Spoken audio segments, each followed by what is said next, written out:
হরে কৃষ্ণ। তো আজকে আমি বানাবো সিদ্ধ ধোকার ভেজ বিরিয়ানি। তো এখানে ময়দাটা আগের দিন আমি রাত্রেবেলা ভিজিয়ে রেখেছিলাম। সকালে ধুয়ে যেই ইয়েটা হয়েছিল আটাটা, সেটা আমি সিদ্ধ করে নিয়েছি। সিদ্ধ করে পিস পিস করে কেটে নিয়েছি। এখন এটা ভাজতে দিতে হবে। তো এখন এটাকে আমি একটু লাল লাল করে ভেজে নেব।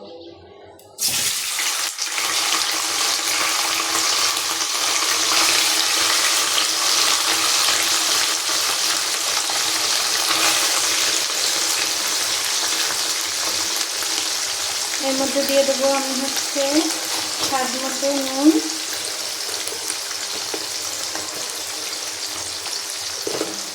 আর দিয়ে দেবো হলুদ গুঁড়ো।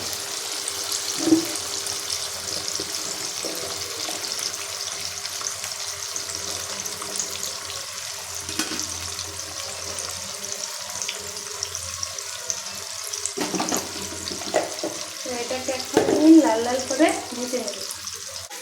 তো এই পর্যায়ে উনানের জাল আমি হাই হিটেই ভেজে নিচ্ছি। এটাকে নর্মাল হিটে ভাজতে হবে না, কারণ এটা সিদ্ধ করা আছে। তো ওই জন্য আমি হাই হিটেই লাল লাল করে ভেজে নেব। তো দেখুন আমার ধোকা লাল লাল করে ভাজা হয়ে গেছে। এর থেকে আর বেশি লাল করব না, এটাতেই হবে। তো একই সঙ্গে আমি আলুটাকে ওরকম লাল লাল করে ভেজে নিয়েছি, আর সেই সাথে উনানে বিরিয়ানি রান্নার জন্য জল বসিয়ে দিয়েছি। জলটা জাল হয়ে গেছে, ফুটছে জলটা। এর মধ্যে আমি এক এক করে দিয়ে দিচ্ছি তেজপাতা, দারচিনি, এলাচ, লবণ,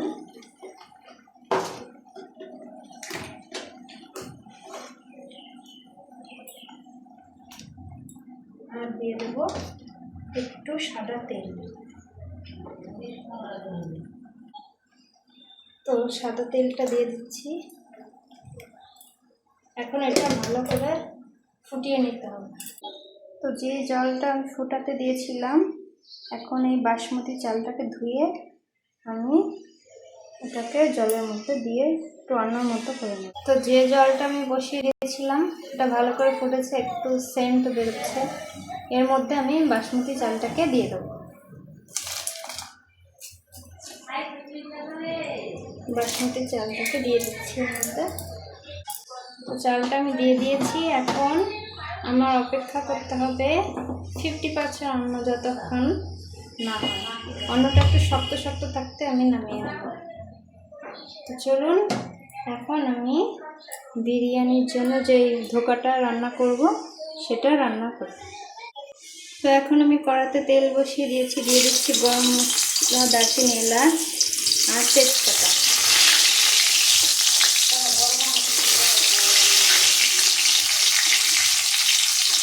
তারপরে দিয়ে দেবো জিরা বাটা, দিয়ে দিচ্ছি হিং, আর তারপরে দেব জিরা বাটা।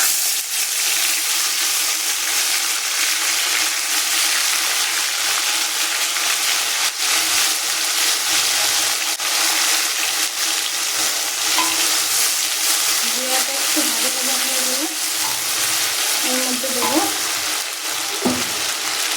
লবণ।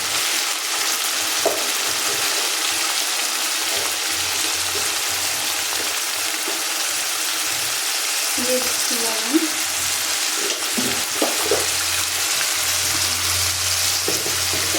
এখন হলুদ দিলাম।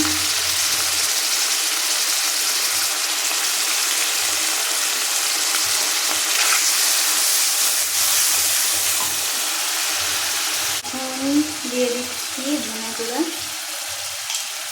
আর লঙ্কা গুঁড়া।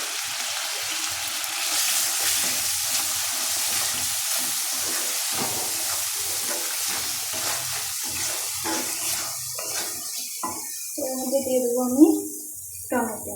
যে টমেটোটা মিক্সচার করে রেখেছিলাম সেটা আমি দিয়ে দিচ্ছি।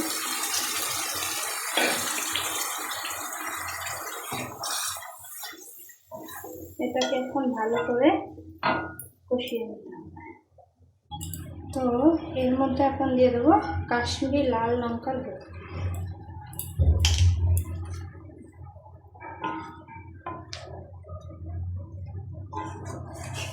এখন ভালো করে কষিয়ে নেব। তো দেখুন আমার কষানো প্রায় হয়ে এসছে, তেল ছেড়ে দিয়েছে। এর মধ্যে এখন দিয়ে দেবো আমি চিনি।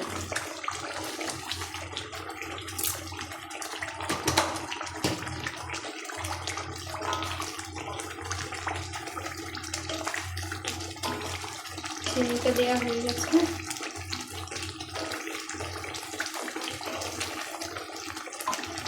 এখন দিয়ে দেবো আমি এর মধ্যে টক দই, পরিমাণ মতো টক দই।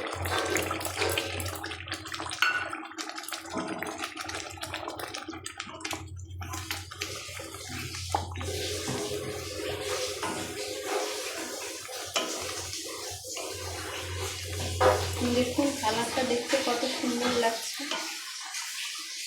তো টক দইটা দিয়ে আরেকটু কষিয়ে আমি ধোকাটা দিয়ে দেবো। তো দেখুন আমার মশলাটা কষানো হয়ে গেছে। এর মধ্যে দিয়ে দিচ্ছি ধোকা, যে ধোকাটা লাল লাল করে ভেজে রেখেছিলাম, আর আলু।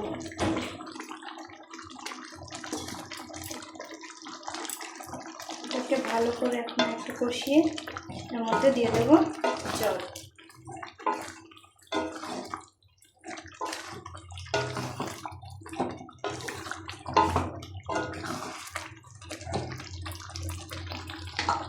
এখন আমি এটাকে একটু ঢেকে রাখবো।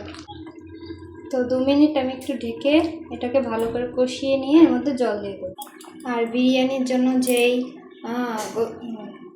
বাসমতি চালটা বসিয়েছিলাম, এটার অন্নটা হয়ে গেছে। আমি এখন এটাকে নামিয়ে নেব। তো দেখুন অন্নটা আমি নামিয়ে এইভাবে ঝরা দিয়ে রেখেছি। আর আমার ধোকাটাও ভালো করে কষানো হয়ে গেছে। এর মধ্যে দিয়ে দেবো এখন আমি একটু জল।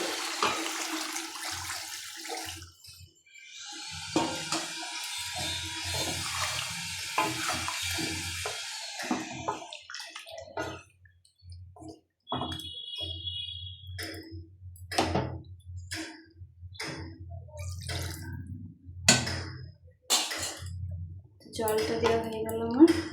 এখন এটাকে ঢেকে ভালো করে রান্না করে নেব।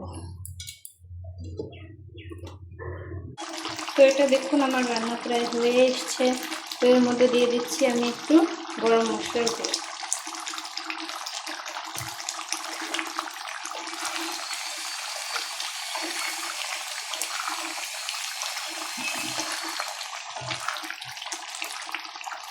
আমার আলুটাও দেখুন একদম গলে গেছে, আর যে ধোকাটা রান্না করেছি সেটা একদম গলে গেছে। এটা প্রায় হয়ে এসছে। তো এটা আমার হয়ে গেছে। এর মধ্যে দিয়ে দিচ্ছি আমি বিরিয়ানি মশলা।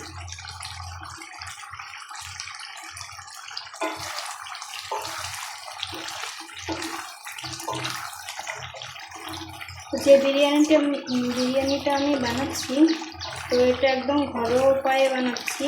তো এর মধ্যে আমি গোলাপ জল বা কেওড়া জল বা আতর কিছু ইউজ করবো না। এটা নর্মালি এরকমই বানাচ্ছি। তো বিরিয়ানিটা এখন মিক্সিংয়ের পালা।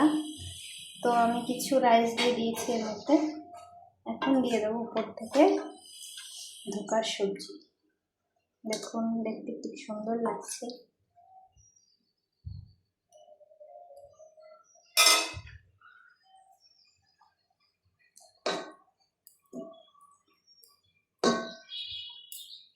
এরপর আমি আরেকটু রাইস দিয়ে দিচ্ছি।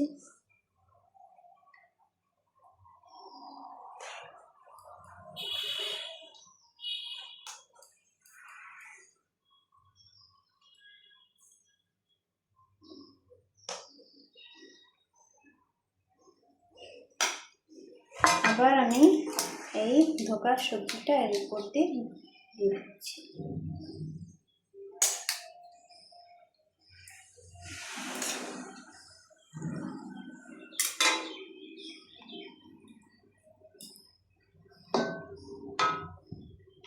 তো এভাবে আমি পরপর অন্ন আর ধোকার সবজিগুলো এভাবে সাজিয়ে দিই। তো দেখুন আমার বিরিয়ানিটা মিক্স করা হয়ে গেছে। এখন আমি উপর দিয়ে হালকা আর একটু বিরিয়ানি মশলা ছড়িয়ে দিয়ে ব্যাস হালকা আছে উনুনটা জ্বালিয়ে ওটাকে একটু 5 মিনিটের জন্য বসিয়ে রাখবো। তো ফিরে এলাম 5 মিনিট পর, দেখুন আমার বিরিয়ানি রেডি। তো এখন আমি ভগবানকে অফার করবো, এটা ভগবানকে ভোগ নিবেদন করে তারপর আপনাদের আবার দেখাচ্ছি। হরি বল। তো এখন আমি আমার ভগবান নন্দসুদাকে ভোগ নিবেদন করছি, আপনারা দর্শন করুন। হরি বল, হরে কৃষ্ণা।